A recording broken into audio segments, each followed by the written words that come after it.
let's get this started. Let's get our second half started. As always, we have a very special guest. This guy is a very funny guy. Does stand up with me, and he is also the host of a new adventure travel show. You can check that out at rosettastone.tv.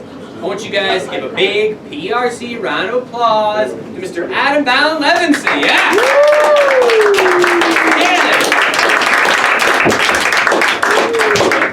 All right, have a seat. The way this works, you guys are going to throw Adam here a couple of words that's going to inspire him to tell stories, anecdotes, real-life stories from his life. He will tell those stories for a couple minutes, and then much like your words inspired us to do scenes in the first half, now Adam's stories are going to inspire us to do some scenes in this half. Okay, it's called long-form improv. For example, he may talk about his family dog. We'll jump on and do a scene about that, all right? So it can be any word at all. What would be a word to inspire him to tell a story from his life? Trumpet. Two more? Hair removal. Hair removal. And the Middle East, alright. Well, I lived in Abu Dhabi right after I graduated college, and incredibly convenient. I actually played the trumpet in the Abu Dhabi Philharmonic Orchestra. Woo! And one of my favorite things that we ever did was we played this Christmas concert in what was called the Emirates Palace, which is this golden hotel. It's this hotel that cost $3 billion to build. It's got Swarovski chandeliers everywhere. The roofs are all gold. Everything's painted in gold. There's a gold vending machine where you can buy gold. There's cappuccinos that have gold in them. And I'm Jewish, so I loved all of that. But then it's just, and so I remember the Christmas concert that we played for this almost entirely Muslim audience, and I'm just there. This Jewish kid was about to go back and have our Hanukkah celebrations with the rabbis that flew in from Brooklyn. That's another story. And we would just do that. And they had this Christmas tree that year when I was there. They had this Christmas tree that was the most expensive Christmas tree ever built. And they're very proud that this country where 1% of the people had ever grown up with stockings or whatever, probably nobody, and the tree was plastic and covered in real diamonds.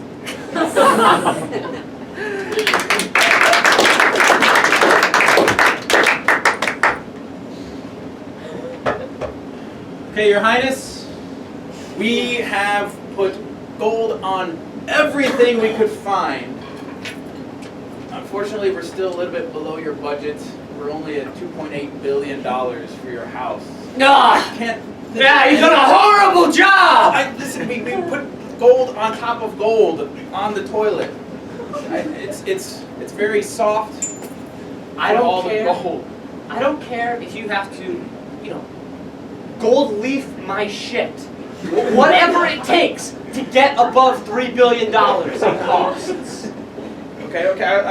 I hired an architect who I thought would go way over budget, and you're stuck here at 2.8. Please, sir, please. I'm doing my best to think of many ways to waste gold and other precious metals as possible. I will try to do my best to gold leaf your shit, but I feel like that's more of the cook's job than it is the architect's. Listen, I don't care whose job it is. Hire someone that costs another, 0.1 million or, 0.1 billion. I don't care, whatever it is. You find people who will take money from us. Okay. All right, I'll do what I can.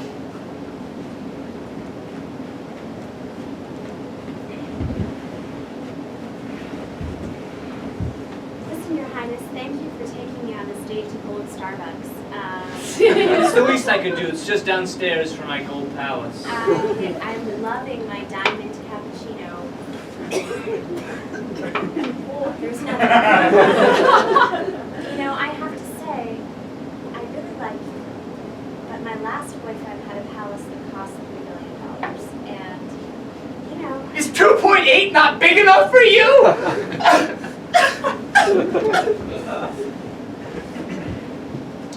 Okay, see you answer my Craigslist ad. Did you print it out on platinum paper with ink made of ebony, like I asked in the ad? I did. Okay, let me inspect. We obviously will reimburse you for that. If you have the receipt, we'll do that. I hope so. So, tell me, how have you wasted money in the past? Well, when I was a kid, I went to a liberal arts school. For just the 4 years, was it? Oh no, I took an extra one. I was a super senior. Oh, I also, you know what? I went through 5 years of braces, didn't wear my retainer. Felt like that one was a nice little touch. I did. okay. I am also currently in the alley behind this office building, burning a dump truck full of money. Gas on and I lit it. I like what you said. These days it's like, let's get right to the point. Sure. Now, do you have much experience in sterling silver bathroom pipage? I really don't, but if I were to approach it, I think my methodology would be like, the more the better. That's good, that's good. Yeah? And were it to get tarnished, Yes. what would you do? Replace it. Perfect! That's what we like.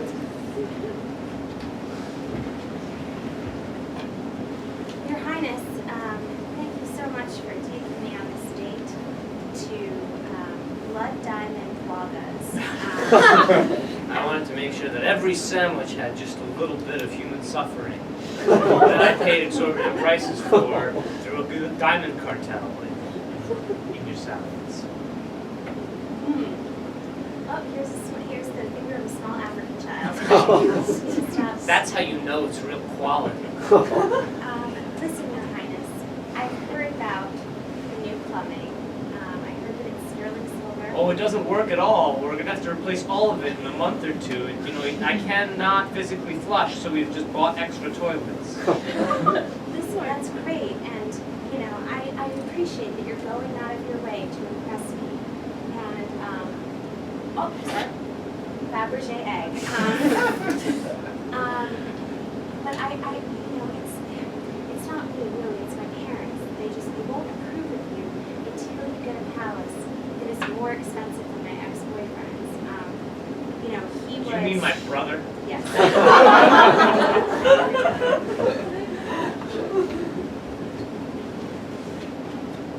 All right, George, this plumage looks good.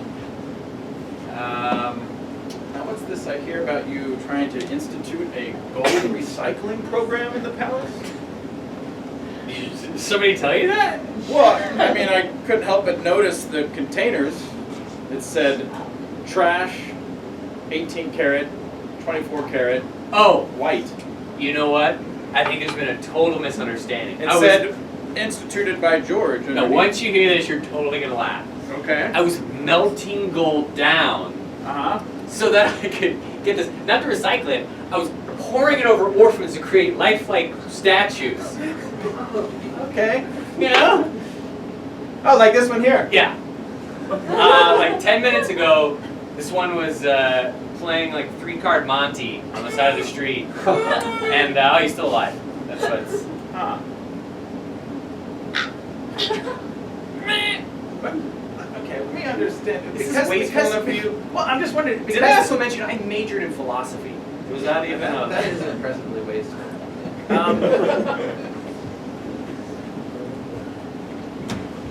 Listen, Your Highness, I have great news for you. Oh, really?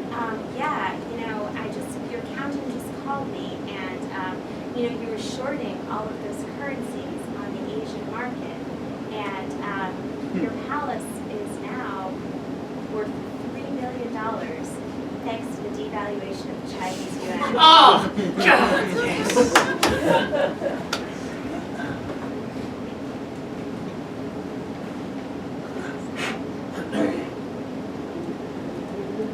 Hey, Susan. What? You are the best. oboe player I've ever worked with, but I don't know, this is the wrong place to talk about this, you know, in rehearsal and all, but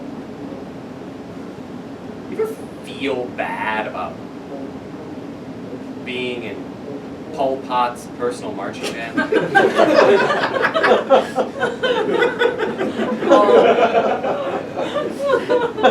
Oh wait, hold on. Hello, everyone!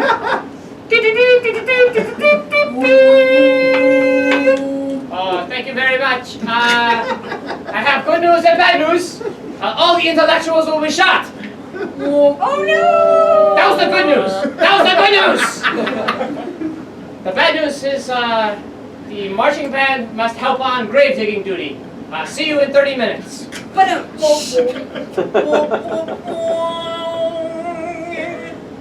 But I felt like I was really flat on that one.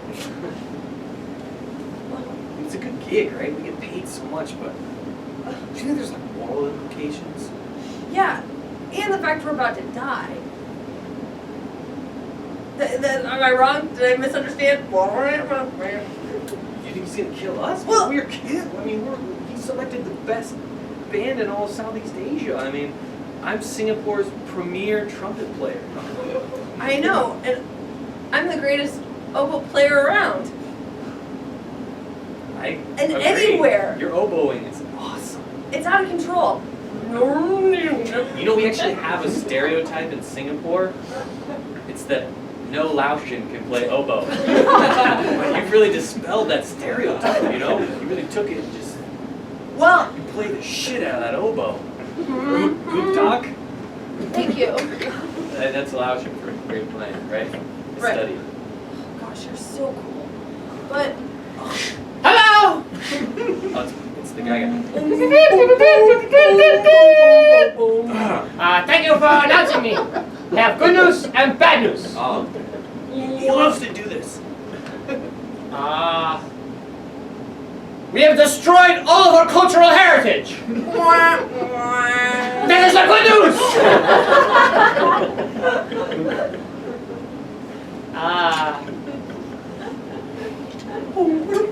Our economy has collapsed. Shit. You think that means he's not gonna pay us? What? I like incorporating my music with my words. Maybe that's a good thing, right? Not getting paid? Yeah, I mean, Dirty money? be dirty money, yeah. Like, I wouldn't feel right, you know, taking it. Like, if I went back to Singapore and my parents asked me where I got my money and my... A job.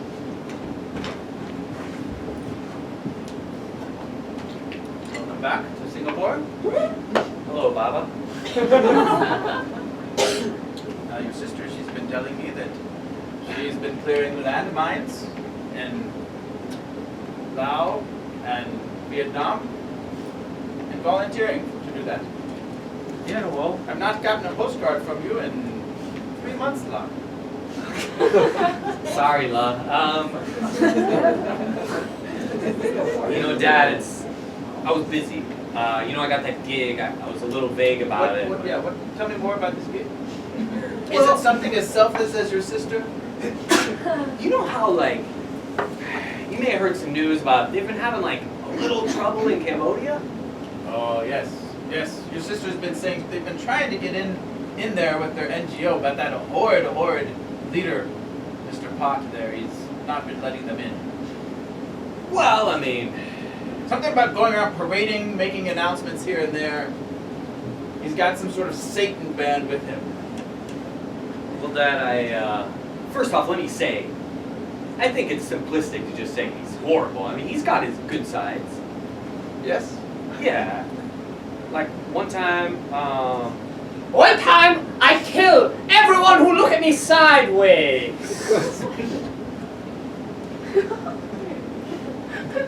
Coming up with nothing, huh?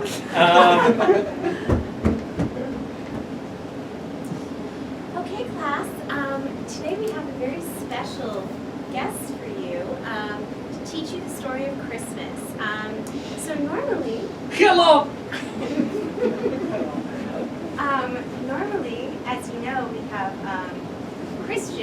teaching us about Christmas. But this year, to bring in some cultural diversity, we're not going to have Christians teaching us about Christians. A Jew? Well, you know. Yes, I am Rabbi Goldsmith. I have come to tell you about Christmas. Okay, Rabbi. So, you know, who came? You know, I'm a little fuzzy about the beginning of the story. You know, like, who came? Like, who came to see who for what? Well, first Jesus was born. They call it Immaculate Conception. Mary got pregnant. It wasn't her husband. Who do you think did it? Huh? Was it God? I don't know. It was a little suspicious, is all I'm saying. You know, to say it was God is What we say here. So it was God. Yes. Thank you, Rabbi Goldsmith. Keep going. So, then they had a little party. Okay, they invited over wise men who were very gracious. They gave gifts. There was myrrh. Who gives myrrh? Okay, that's weird. Then there was frankincense, which smells terrific if, you know, under the right circumstances. And then the very nice wise men gave them gold, which I felt was by far the best gift. Really, I think the other two wise men probably very embarrassed once they saw. And really, you should coordinate those sorts of things beforehand so that nobody gives gold and then you're stuck with myrrh, you know? Yeah, one time on my friend's birthday, everybody gave her like a Furby and I just gave her an eraser. That was my birthday. It wasn't a very good eraser either. It was, you know, it wasn't like a nice eraser. It was just like a piece of a pencil that she'd like chopped off. Like she'd like taken the end of a pencil and just broken it. We all know that Caroline is here at Catholic school on a scholarship. We don't need to bring that up. It was a great present, Caroline. Thank you. And we also know that this is great. We're learning about how different cultures see our culture. We can't even afford Christmas. So that's very sad. Why don't we look over here? I have brought some visual aids. We have here is a picture of what is called the Christmas candelabra. So Are you supposed to put that on top of your tree? I mean, for all the 8 different nights? I thought there were 12 nights of Christmas.